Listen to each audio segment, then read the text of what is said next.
চিহ্নগুলো মিলিয়ে গেছে, কিন্তু ক্ষতগুলো কিন্তু এখনো মেলায়নি। আর এই ভিডিওটা 2019 সালের। এই যে কপালের আঘাতের চিহ্নগুলো দেখছো বা ঠোঁটের পাশে যে আঘাতের চিহ্নগুলো দেখছো বা উপরে যে বাবার উদ্দেশ্যে কিছু কথা লিখেছিলাম, সেগুলো কিন্তু তখন টিকটক করতাম তখনই লিখতাম। আর সত্যি কথা বলতে এই আঘাতের চিহ্নগুলো মিলিয়ে গেলেও সব কিছু মিথ্যে হয়ে যায় না। তো হঠাৎ করে ভিডিওটা খুঁজে পেলাম, আর এরকম আঘাত কত যে পেয়েছি তার কোনো ঠিক নেই। চেষ্টা করতাম সেজে গুজে মেকআপ করে একটুখানি ভিডিও পোস্ট করা, নিজেকে ভালো রাখা।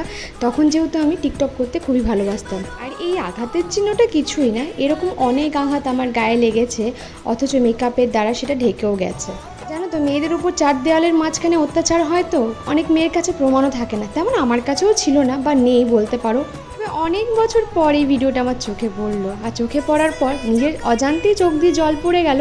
এই কষ্টের সময় তো আমার পাশে কেউ দাঁড়ায়নি বা কেউ বলেও নি যে মেয়েটাকে এইভাবে মারিস না রে। কিন্তু এই কষ্টগুলোকে নিয়ে কত না মানুষ কত কথা রটিয়েছে। আমি মিথ্যা বলি, আমি অভিনয় করি, আমি নাটক করি। হ্যাঁ গো, সত্যি আমি সত্যিই খুব নাটক করি। কষ্টগুলো শুধু আমাকে পার করতে হয়েছে, আর কিছু কিছু মানুষের কাছে সেগুলো মজার ছলে নিয়েছে। আবার কিছু কিছু মানুষ তো আবার এগুলোকে সব কিছু মিথ্যা বলে প্রমাণ করে দিয়েছে। কি আর বলবো বলো, সত্যি গো সব কিছু মিথ্যাই ছিল। সেদিন যা কিছু কষ্ট সহ্য করেছিলাম সেইগুলো সব মিথ্যা করে দিল কিছু মানুষ। যারা এত কিছু করলো তারা কিন্তু ভালো সেজে গেল এই সমাজের চোখে। সবার কাছে সব কিছু মিথ্যা হয়ে গেলেও আমার কাছে বা আমার ছেলের কাছে কোনো কিছুই মিথ্যা না। এই যে বলো না অর্ক কেন এতটা আমাকে ভালোবাসে, এই একটাই কারণ জানো তো।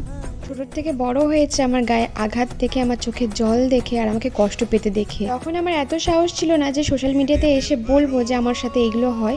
তবে হ্যাঁ, ভিডিওর মাধ্যমে কিছু কথা বলার চেষ্টা করতাম। অনেকেই বুঝতে পারছে আমার সাথে কিছু একটা অন্যায় হচ্ছে দিনের পর দিন, আর সেটা স্পষ্ট।